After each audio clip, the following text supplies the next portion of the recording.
川普、马斯克现在真的已经是反目成仇了，那彻底的翻脸哦。主要现在马斯克已经是宣布阻挡了嘛，那但是川普觉得说，哎呀，他很难过，看到马斯克过去5周以来，他形容是彻底的走火入魔，简直就像是火车出轨般的灾难啊，讲的话非常重。那他说，第三政党唯一擅长的就是制造完全的破坏与混乱。那他甚至还指控呢，马斯克之前我们看到说，不是他的朋友要出任 NASA 署长嘛？他说这是因为不当施压，当时是他给予压力哦，所以才让他来提名这个艾萨克曼来出任 NASA 署长。那我们之前也是有讲说，这事情好像生变了，现在真是撕破脸啦，所以他还要把这个内幕抖出来说，那时候是马斯克施压他的哦。那再来看到了贝森特，他说呢，马斯克旗下公司特斯拉跟 SpaceX 的董事会应该不乐见他涉入政治哦，希望他把重心放在经营事业上。当然，马斯克也回呛他就说：“哎呀，贝森特只是索罗斯的傀儡啊，连数学都不会啊。”所以反正两个人是骂得非常的凶哦。那再来，共和党呢，现在也警告马斯克，就说：“民主党的人已经很恨你啦，那如果你再失去共和党人的支持，你就会成为一个没有国家的人开始威胁马斯克。哇，只要被2个党讨厌，就会没有国家哦，相当可怕。那他组成了这个美国党，现在要瞄准国会关键少数的席位。那他希望呢，这个在国会当中至少是一个关键少数在重大问题上面是有一个决定性的投票。那大而美法案的生效呢，其实也已经让马斯克等于说失去了20亿美元的利润，是不是？马斯克也很想要，就是自己有一个党的支持来掌握话语权啊。那华邮就提到了，讲说马斯克如果创了新政党来杠川普的话，恐怕有6大挑战在等着他呢。那包含了，我们来看一下他成立的这个党可能会面临到2党制的传统，以及目标席次、竞选策略、各州选举制度以及投票规则，还有潜在支持者的内部分歧、政治盟友以及马斯克性格等6大重大挑战哦。所以看起来，前途也是挑战很多。那再来看到了贝森特呢，他讲说因为川普通知至少100个国家的关税将会回到解放日的水准，那大多数没有跟这个美国谈。怎么是这个样子呢？这跟他前2天讲的不太一样。我们前2天大白话里面 CG 上面都还有讲说，不是有100个国家可以是10%吗？那怎么现在变100个国家要回到解放日水准了？那你这个贝森特讲话可信度很低哦，变来变去也他扣吗？那他说，如果不接受美国的协议的话，关税税率就要回到当时那个惩罚性的关税哦。那再来，白宫的国家经济顾问哈塞特。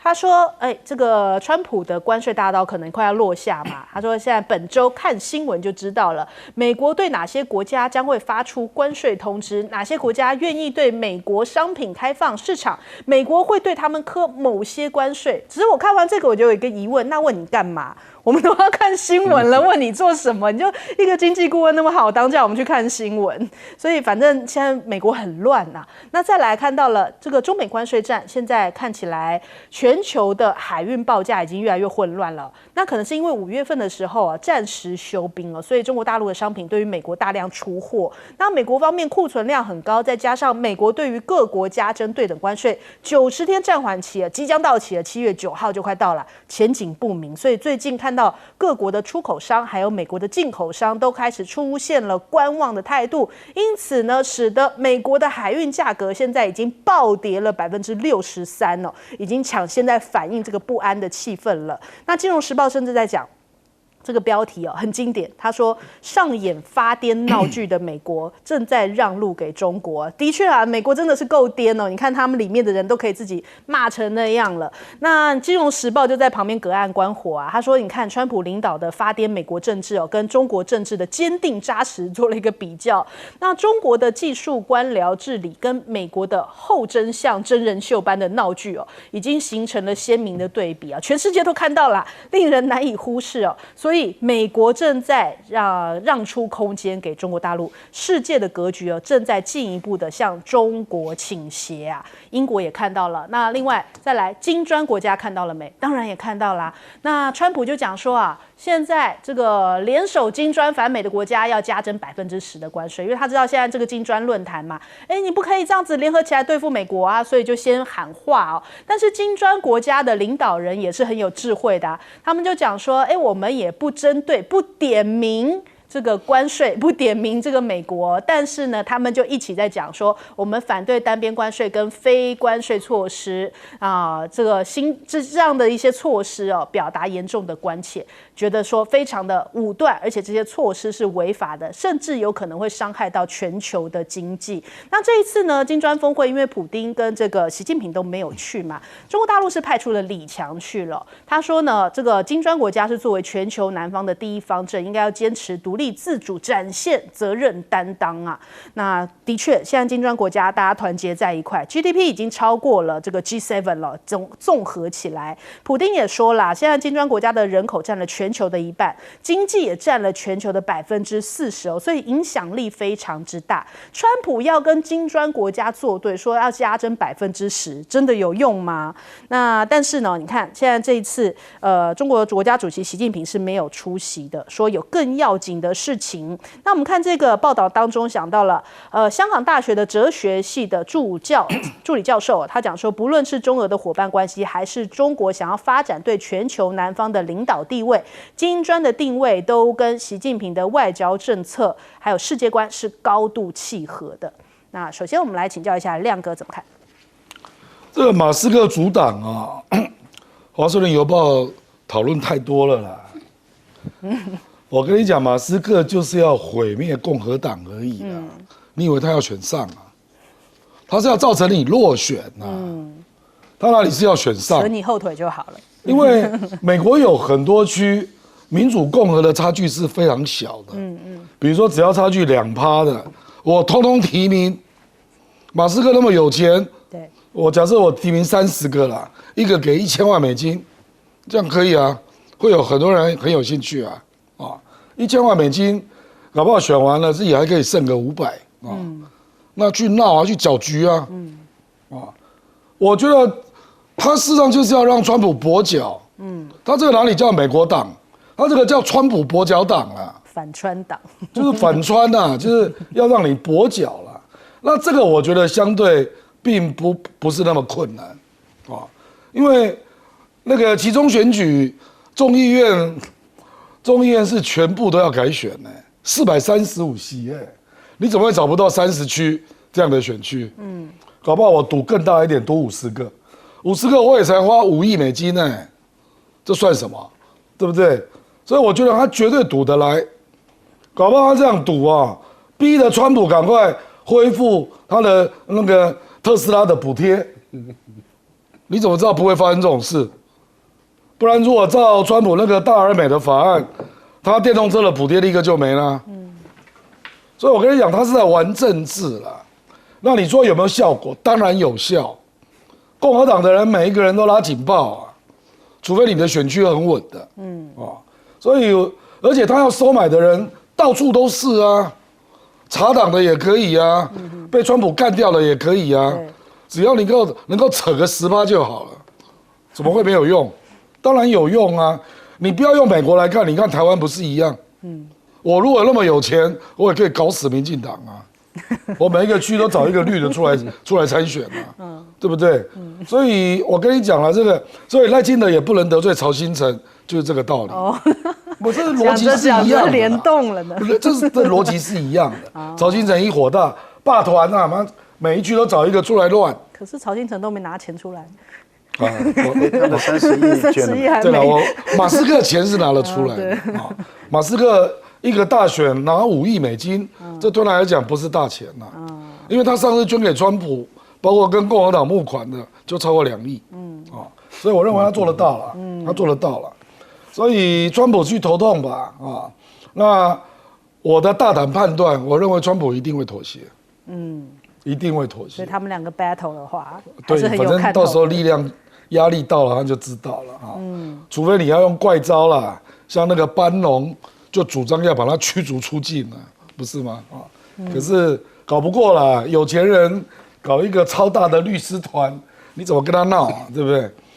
那我是觉得这个贸易谈判真的是美国那个关税的大刀要落下来，主要是因为已经没得谈了啦，不是什么时间到了啦。不然你去找你南美洲看有几个国家在跟你谈，你有看到南美洲国家在跟他谈吗？没有。墨西哥之外，我没有看到南美洲哪个国家在努力跟他谈啊，没有中东国家也没有人在跟他谈嘛，对不对？那非洲他根本就没看到，非洲就54个国家了啊，所以跟你讲，最后聚焦真的都在欧洲跟亚洲啦，真的是这样了啊。那可是现在欧洲跟亚洲几个比较大咖的都已经浮上台面了，都很硬就是你想要赚我那么多钱，我为什么要让你？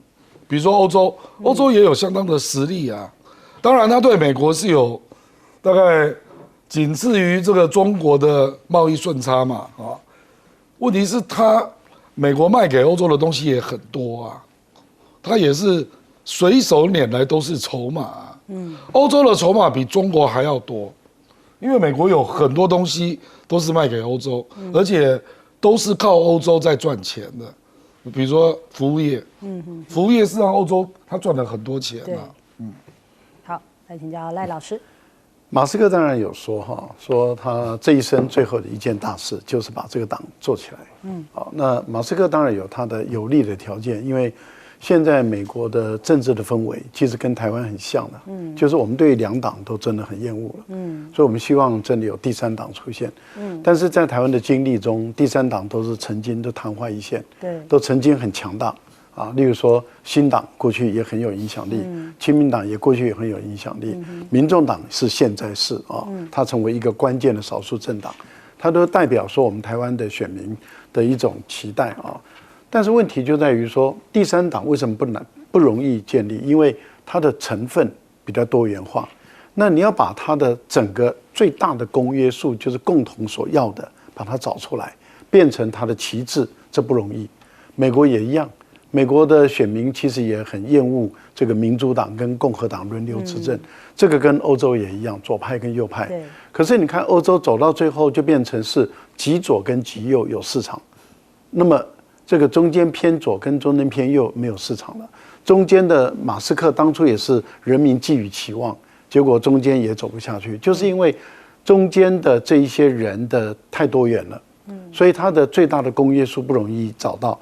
我觉得马斯克如果他真的聪明到找到最大的公约数，那这个政党给他组成，我佩服他。这个反川就是公约数啊。川普一下台那就没了，就好像有些人是反李，当初的李登辉，那他就变成最大的公约数，所以我们可以，例如说有些是反独，它形成一个公约数等等，但是我觉得这个都比较不容易，因为他会随着这个人离开政坛、离开政治而结束，这个都走不久的啊。但是马斯克，你说他最大的理想，说是2到3席的参议院关键少数政党。然后8到10席的众议院关键少数政党，因为美国的2党瓜分大半嘛，所以真正的差都是2、3席、4、5席而已。所以他的目标是在这里，可是这目标不容易达到。但是他的其次的目标是绝对很有可能会达到，就是他有办法让共和党的参议员跟众议员落选，部分的人落选。我觉得这点，第一个他掌握 X 是在于美国来讲也是很通用的一个社交平台。第二个呢，它本身钱够多，所以各种新媒体去制造这些共和党人的负面新闻，这个并不是一件难事情。然后铺天盖地的在所有的新媒体中，不管是抖音、TikTok 或者是其他的，它不断的出现 Instagram， 不断的出现那一个，因为它是属于地方选举，虽然是联邦的选举，可是还是在地方，每一天从早到晚给你播出负面的，而且都是有凭有据，不怕你告的。那你想想看，共和党的那些人，美国的政客的问题是在于每一个人在另外一个层面中都就是丑陋不堪了。就是美国的政客80%，他的另外一面的生活，你看表面上形象光鲜亮丽的克林顿，他的另外一个腰带以下的也是丑陋不堪。而且是在白宫的摄影机被他调掉的死角里面干那种事。鲁文斯基啊，对，所以你就可以知道，就是美国的政客表面上都是光鲜亮丽，背底下都是真的是脏不可闻。那既然臭不可闻的话，对马斯克要挖这些新闻，并不是一件难事。所以我觉得那些共和党人真的是每一个人都提心吊胆在过日子。还有的看呢，还有的看。我们先休息一下，广告之后马上回来。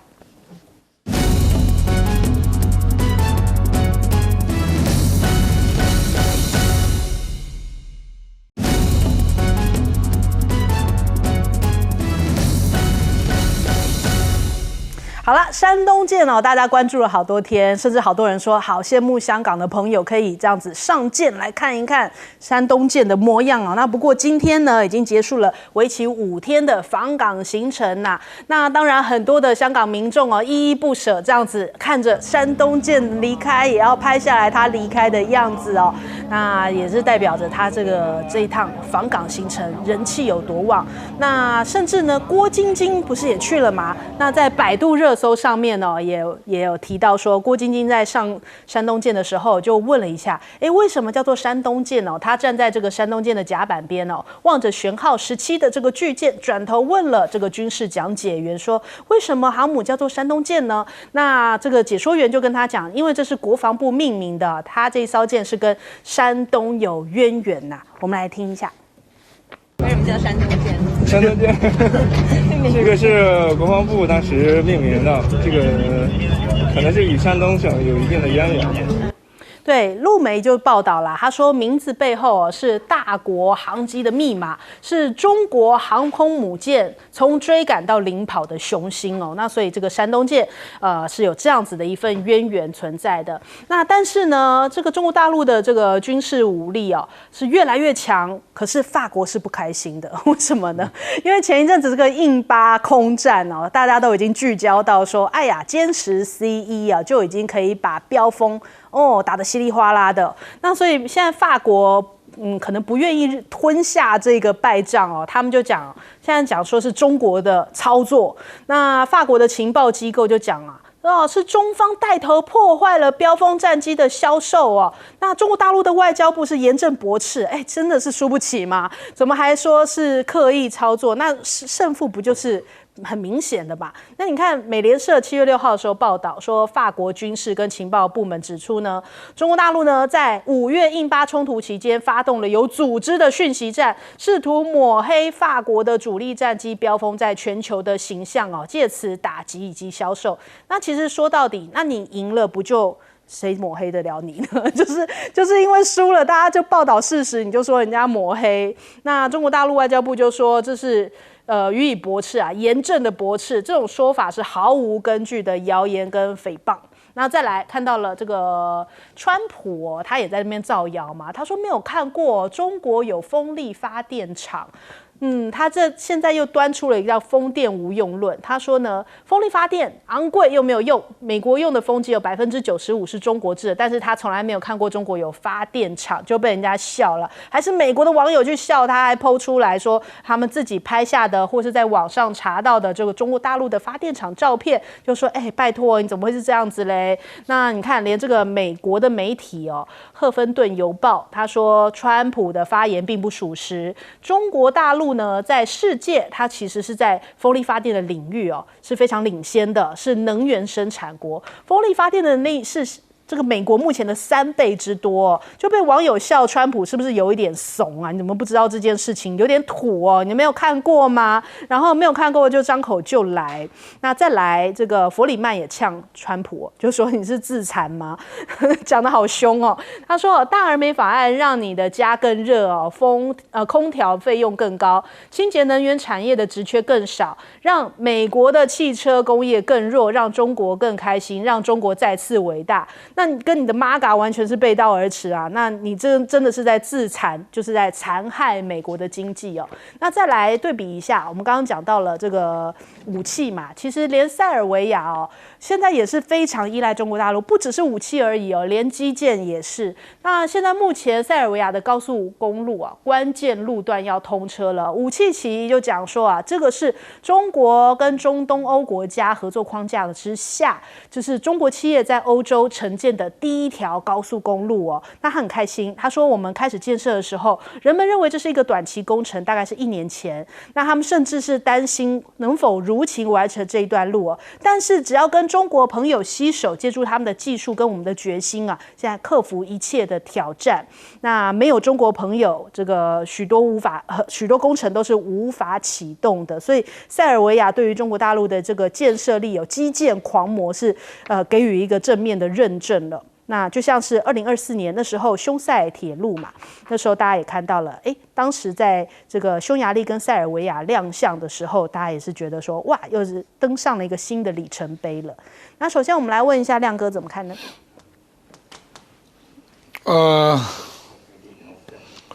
这个我是觉得川普他没有见过光电，这实在是风电啊。中国大陆的风电，你不要说它出口是世界第一啦，它实质做的也是世界第一啊。自从川普之后，坦白说啊，不管是川普本人或者是美国的财长啊，这个人讲话我就不太听了都是要让子弹飞几天啊。比如说，刚刚又一个消息出来了，说对各国关税的通知7月8号要寄出。我们刚刚不是在谈要延到8月1号吗？刚刚又来了还可以往回。那我刚刚也稍微统计一下，全世界的国家对美国贸易顺差超过10亿美元的，只有28个国家。所以他是寄给谁啊？不一定是台湾哦，搞不好是那100多个根本不重要的国家。因为他一定要开始删嘛。事实上，真的到最后他聚焦的国家不会超过15个了。就是贸易顺差你要看大额到什么程度。我们台湾是很重要我们台湾是739我们是排第6很高所以因为很高，所以不要轻易做决定。我跟你讲，你现在如果轻易做决定，你一定比较接近越南。因为据我了解，最近可能要做决定的，包括马来西亚、泰国、印尼，那他们都是靠越南的。那你认为你靠越南会比较好，还是靠日本会比较好？所以台湾，我跟你讲你最好学日本跟韩国的思维啦。他们就在等欧盟跟中国，结果欧盟跟中国出来之后，他们再来谈，结果会比较好。那我觉得台湾应该用这种角度思考了，就是你应该去想中国跟欧盟、日本跟韩国，那你如果越早想要决定，你就会越接近越南。那越南的结果是大家公认谈得不好的，它是全部进口零关税，那对等关税还有20%，然后转运的40%，这个对台湾当然不好嘛，所以我觉得要慎思啊。好，来请教赖老师。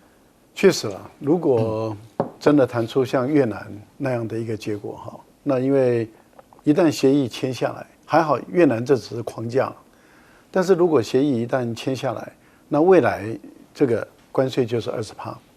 那各位想，美国跟中国大陆是各10%，美国的波音要卖到大陆就不好卖，因为空中巴士卖到大陆关税没那么高，它就比它好卖。那这样的情形下的话，美国迟早一定要跟中国大陆谈有关于关税干脆都拿掉的一个问题。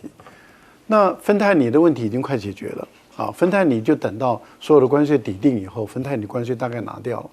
那拿掉以后，中美的关税就变成是10%对10%，然后如果再加上原来的17%左右的话，就是20几对10，那个也是20几对20几。但是如果说未来中美到最后谈到说，我们就用2018年作为标准，那就都回到2点多3点多%的话，那世界工厂都全部又搬回搬回中国大陆去了。那你越南呐、你台湾呐、你其他的怎么办？因为你跟美国签的就是20%了嘛。那大陆如果跟美国最后签了不到10%，我觉得整个局势会转变了。我个人是认为说，因为目前来讲，全世界就有大陆敢跟美国叫板，你多少就给你多少，然后你要卡我的关键，我就卡你的稀土。那你美国5到10年内你稀土根本做不出来，所以大陆都是有筹码跟美国对抗的。我觉得在这样的一个情形下，美国最后他一定要很现实的考虑到，尤其如果新的总统一上来，也就是熬了3年以后，新的总统上来，如果他觉得没有必要再这样打关税了，他要改变了。那如果中美的东西谈出来以后，那你越南或者你其他的国家要跟美国谈，美国为什么要跟你谈？因为对他来讲绝对有利，他为什么要让？对，所以我个人觉得以后的局势可能会更加的复杂啊。那另外有关于风力的发电的问题啊，这个真的是不需要去回应这个川普的讲话了，因为确实中国大陆的风力发电在全世界排名第1了。大家都知道，不只是国内第1，出口第1，全世界也第1，那根本没有什么好讲的。那原本有占优势的北欧都输了，都败阵了，那更不用讲日本。更不用讲说那个其他的国家，像美国。那我们看到川普的大而美法案，它补助的都是过去的产业，现在跟过去的产业，像石化啦、半导体啦等等。而中国大陆的新的15-15-5计划，也就是说，它的2025完成了以后，它的15-5计划走的是未来产业。我个人是觉得说，这个为什么会让这些经济学家、美国的经济学家焦虑？就是中国大陆在推的是未来，而美国在走的是过去。那这个中美之间的以后的差距会越来越大，这个已经是可以理解、可以了解的事情了。然后至于有关于山东舰，我倒是蛮羡慕能够上去的，因为坦白说，在这么多人里面，不管是台湾的2300万人，或者是香港，或者是大陆14亿人，能上航母有几个人？%多少？0.0几吧。所以我觉得能够上山东舰去看的，真的是很幸运了。好，来问严老师。我想第一个就是川普对大陆的了解实在是有限。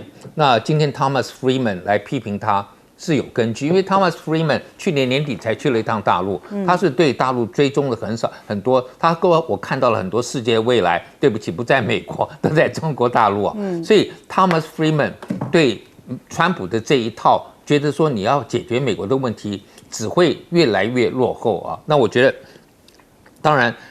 他也是诺贝尔这个经济学奖得主，那川普也想得诺贝尔。川普，如果你不听这个诺贝尔经济学奖的得主，我想你和平奖也不用要了啊，真的是这样。那这个塞尔维亚这一部分啊，因为我做非洲做了很久，那大陆为什么在这个基础建设，为什么我们说狂魔？他国内做完以后，他这个就是说生产叫做什么产能过剩啊，就到了非洲，然后非洲就一路接受他的所有的这个基础建设的。那为什么他们那边愿意接受？他说，过去从来没有公司，第一个价格对不起比你们法国的要便宜啊，比欧洲的要便宜。第二个一定是提前完成啊，那这个对非洲那些领导人来讲，我有东西可以交代，跟选民交代，就是说，你看，我承诺你们什么，马上就可以。我觉得武契奇也是一样的嘛。今天进军到了欧洲，到了这个塞尔维亚，如果有大陆的这种基础建设，对他要竞选连任或者有些什么跟选民去交代，马上就有东西呈现出来。那这个是大陆，因为越做越熟，那它有一个经济规模，所以它这些。各种的这种基建，不管是港口也好，铁路也好，大概都有一个模子，很快。然后他这次做完以后，又知道要改进哪里，下一次会更好，所以他是越做越多。那美国，你现在回头去看美国的基建，我觉得川普应该觉得汗颜了。我也希望，如果他今年下半年要去大陆访问的时候，大陆应该带他坐高铁，带他去到处走走看，不要让他就只在紫禁城里，在北京晃一晃，觉得自己像皇帝。你应该让他出去，就我们叫做英文叫做 humble him 让他觉得要谦卑一点。就是你发现你真的美国落后大陆在这一方面有多少，然后你再去搞这些石化也好，这个跟这个大陆今天搞所有的包括我们讲风电也好，包括太阳能板，对不对？川普还在认为美国就可以不要大陆的东西。对不起，今天你真的不要，很多东西都没有。你今天要每一个成分去分析吗？说，包括我们在台湾也是一样嘛。如果说你今天家里头说我不用中国东西，那我看你家里头可能就没办法运作了，因为有太多的产品，有一部分都是中国的，不管是不是是台湾的品牌也好，或什么别的。你如果今天真的要向美国说，这个都有安全疑虑，那我们什么东西生活都不要了。我觉得这个不要把它做得太大，它有东西可以用，我们用，我们也不一定会对，因为用了它就忽然觉得说我变成一定是站在对岸的那一面嘛。我觉得没有这个必要去想这么多啊。我们政府也是一样，我觉得美国人也是一样，就是你今天就像我们今天用了很多不同国家的东西。我们难道一定就马上就会认同吗？也不一定嘛。方便，大家都是消费者，特别对我们这种比较中下阶层的哈。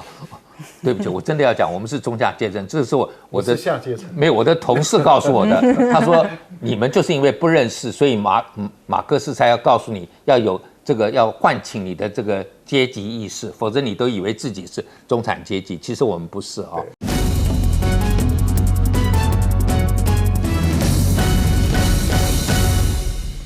欢迎收看《新闻大白话》，我是主持人翟轩。马上来看一下因为赖清德现在感觉起来都在激起民众的对立啊。你越是要限制大家，然后用一种好像不可以去大陆走走，不可以去大陆看看，好像想要出征馆长。那馆长越是硬气啊，他想说他还要再去深圳来这边直播。我们来看看。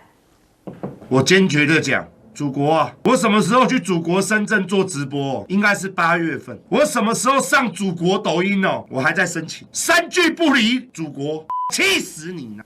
对，3句不离祖国啊，所以他就说他要去祖国深圳来直播。那为什么要这样讲？就是因为你越不让人家这样讲，人家就越要去跟你唱反调嘛。现在台湾已经变这样子，大家已经很不爽这种大罢免的氛围，很不爽这种猎巫的氛围了。所以你看到了，馆长说我就是要去祖国深圳来这边直播，让台湾人民看看震撼的东西哦，就是跟赖清德对着干。那我们看到了网友们也在讲说，会不会去看看华为啊，去看看大疆总部也可以去看腾讯呢。还有人猜说应该会去这个电动车工厂啊，但是青鸟坐不住啊，疯狂出征馆长啊，就说怎么有杂质装成人类在讲话啊，还说你是有多缺人民币啊，就开始要出征他。但是呢，到处出征青鸟的本色嘛。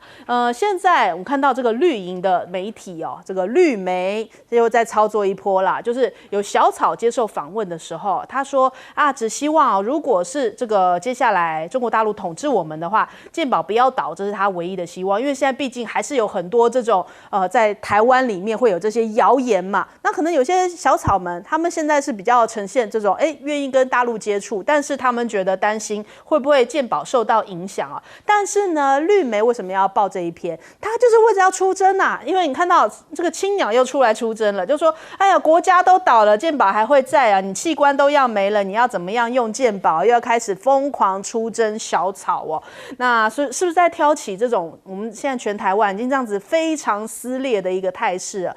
那你看到 PTT 上面就讲小草说希望这个大陆统治台湾的话，健保不要倒然后他们就在下面笑小草说：“你还天真浪漫的以为如果大陆侵台还会放过健保吗？只能说民主败家子就是民主败家子啊，就反正就是这样子的一个操作。”那再来，我们看到了这个现在目前台海的状况因为大家最近在关注大陆的民航局宣布要启用了 M503 航线W121 衔接航线。那国台办的发言人陈彬华就表示此举是为了要缓解有关地区的航班这个增长的压力但是也会保证飞行的安全，减少航班的延误，保障旅客权益，对两岸的同胞都有利其实常常往来两岸的这个民众可能就特别会有感，因为有的时候我们真的是航班得要绕来绕去才能够抵达，明明就是在对面，可是你要绕一大圈，就是这个航线问题那现在你看这个有新的航线出来，可是民进党就说这个是又木马屠城啦，他们又有感受到一种什么好像被威胁的感觉了。那你看哦，这个陆委会讲台湾在防灾啊，结果你中国大陆怎么可以趁我们在防灾的时候宣布这样子的W121的航线呢，已经违反共识了，所以包含了陆委会、外交部跟民航局哦，都说表达强烈的遗憾。那陆委会的讲法是，陆方完全不尊重双方的共识跟台湾的民意哦，单方面改变现状，增加两岸的区域不安。那陆委会强烈遗憾，并且要求陆方要尽快透过既有的机制跟我方协商。那其实人家怎么看呢？我看到这个像是翁小玲委员在讲说，那人家军机都已经超过中线了，还需要民航机来掩饰吗？或者是需要民航机来掩护吗？其实根本不需要，反正但是民进党就是要做这些操作，而且你所谓的民意，我刚刚也讲到了，常常往来这个两岸的人也希望就不要这样兜圈子这样飞哦。那你真的有问过大家的民意吗？还是你自以为的民意呢？那我们看这个《华尔街日报》也在警示哦。他说：“哦，这个不得了。他说这是中国大陆要透过航线调整与军机频繁的跨越台海中线，正逐步在改变台海的空域现状。这是北京未来可能会有这个军事行动铺路的战略布局。”陆委会也说，这是因为我们快要汉光演习了，这个马上星期3就要汉光演习啦。他说，中国大陆单方面的行动改变现状，也加剧了两岸和区域的动荡。那所以现在目前呢，大陆的国际旅客人数还没有恢复到疫情前的水准了，因此呢，他就说中方的说法是不合理的。真不合理吗？现在不是都有 China Travel， 很多人要去大陆玩哦。那反正陆委会的说法，那你就听听参考参考。那另外我们看看这个台美目前的关税哦，因为快要放榜了嘛，我们到底会怎么样呢？能不能拿到优惠的关税呢？那市场认为美国公布这个半导体关税的时间最晚不会超过8月底。那美国如果不分先进制程跟成熟制程一律课税的话，对美国和台湾都没有好处，可谓是两败俱伤。那这个贝森特甚至放话说，台湾跟欧洲未达成协议的话，8月1号会恢复旧的关税。哇，旧的关税对我们来说就可高了。30%几啊？那所以那怎么会谈得那么高呢？我们什么该给的都给了，该贵的都贵了，怎么我们还会是恢复旧的关税呢？那现在台湾只能静待美国通知哦。可是我们社会的舆论是讲说，政院都没有在谈判过程跟社会沟通啊，我们是不是就默默吞下去这个32%的关税了呢？那倒是这个时间点，是不是美国又来一波压力？什么样的压力？他说护国神山哦，在美国被告了，理由是什么？说种族歧视啊。这感觉这个时间点，然后拿这件事情来说事，是不是我们又要让什么东西呢？是不是我们在关税上面又要退让呢？是不是我们台积电又要再开出更多的条件去投资美国呢？所以人家讲说，这个时间点很奇妙啊。我们来看看，他说17个人一起来诉讼台积电，内容包含了种族歧视，还有职场报复以及工作安全缺失多项指控哦。那目前台积电讲说，除了法院文件之外，是不会做这个正面的评论跟回应啊。那他说，我们都是秉持着安全、友善跟包容性这样子的一个理念来打造工作环境。可是这会不会是美国拿捏台湾的一个方式呢？所以我们首先来请教一下亮哥。这个新航线本来就有了，只是使用的频率了。其实台湾真的要担心的是年底厦门那个翔安机场要启用。那个翔安机场飞机只要一飞升空，就跟金门的飞航管制区重叠。对，我看你怎么办。而且因为那个机场非常的大，所以搞不好未来金门人是透过翔安机场出国啊。因为你如果常跑国外，你也会知道，在大陆买机票比在台湾买是比较容易更便宜啊。那离金门那么近啊。那个翔安机场是非常大的机场啊，所以这个如果你对 W121你也有意见啊，那翔安机场你也提出方案吧，因为真的就是中国大陆那个空域，它造成那个国内的航机爆满嘛，所以这个事实上也对两岸来往两岸的人也是一个方便啊，它基本上可以调度航班。让航班会增加，而且这个航线有报到国际民航署，所以基本上你台湾当然有飞安，因为两岸是一个对立状态，你有疑虑。可是国际那个 ICAO 是登陆的，这是 ICAO 登陆的，所以你有看到韩国、日本，我们周边的国家提出抗议吗？没有嘛，就只有台湾在抗议啊。那当然就是因为台海中线的问题啊。可是我认为台湾去抗议也没有用啊，因为目前确实你并没有看到民航机有过当的行为，或者说军机就刻意渗透进来这个航道，基本上没有嘛，所以国际基本上并不认为这个有问题了啊。那至于你讲那个台美关税啊，我觉得是美国比较重视日本啊。那因为日本7月20号参议院要选举，那目前时报报的民调不到30，所以他怎么敢现在就去跟美国达成协议啊？而且日本国内目前以美论开始上升哦。这个赖清德，你最好注意一下，日本哥哥在发生变化。读卖新闻刚做了民调，读卖新闻上个礼拜的民调，日本人认为美国值得信任的只有22%，太低了吧？日本哥哥哦，赖清德注意听啊，读卖新闻，读卖新闻绝对不是亲中的媒体，绝对不是。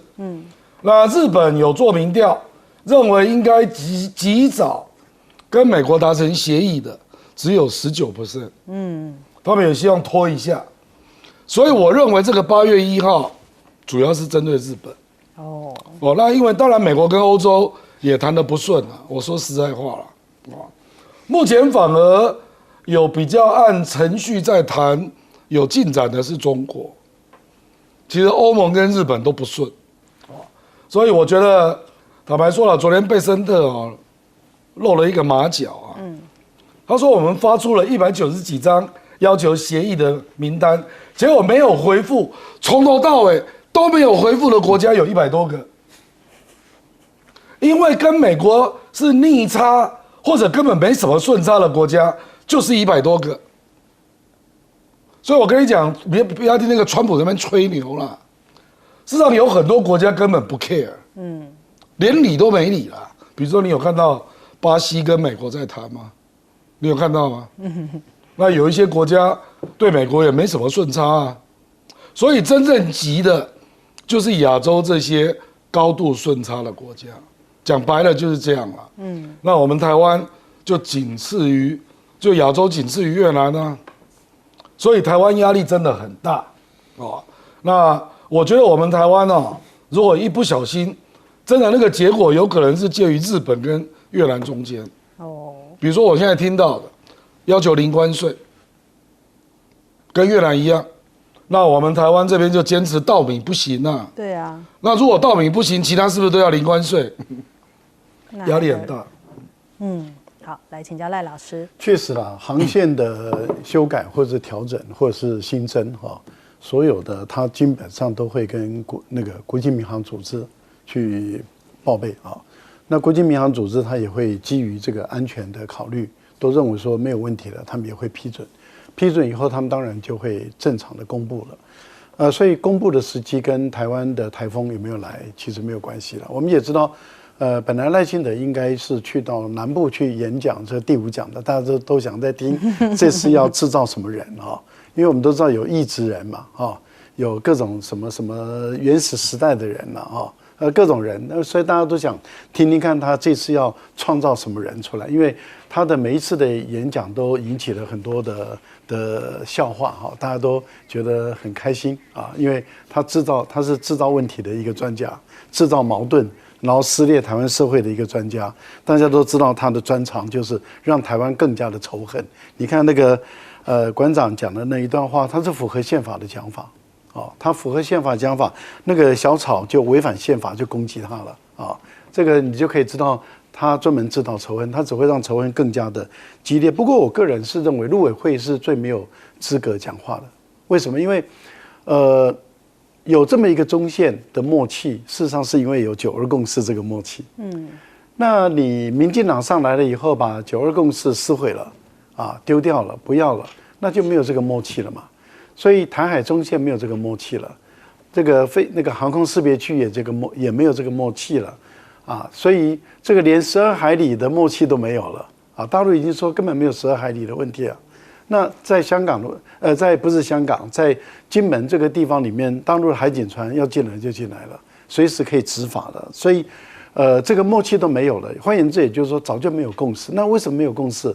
就是因为你民进党你把9·2共识都丢掉了嘛，这个是唯一我们两边的共识，让两岸能够走得很好。但是你不要了。你不要了以后，那对大陆来讲的话，那就他该怎么做就会怎么做。所以你在那边生气说：“哎呀，你片面的违反我们的两岸之间的共识。”我就觉得讲这句话，我就觉得很想笑，就是说，你怎么讲得出共识这2个字来？两岸之间怎么会有共识呢？那谁跟你有共识啊？台独就没有共识啊。连台独在台湾都没有共识了，那你跟大陆怎么有共识呢？台湾有多少人反对台独啊？所以如果要讲一杂子人的话，少数才是杂子，多数绝对不会是杂子。那台独人就2成多，他是杂子嘛，所以绝对不是我们讲杂子。所以赖清德讲的杂子就是指的台独嘛，就是说你们不要再搞台独了，你把台湾都撕裂了，我们现在都这么不团结，就是因为你们这些杂子台独所以搞得我们台湾这么不团结。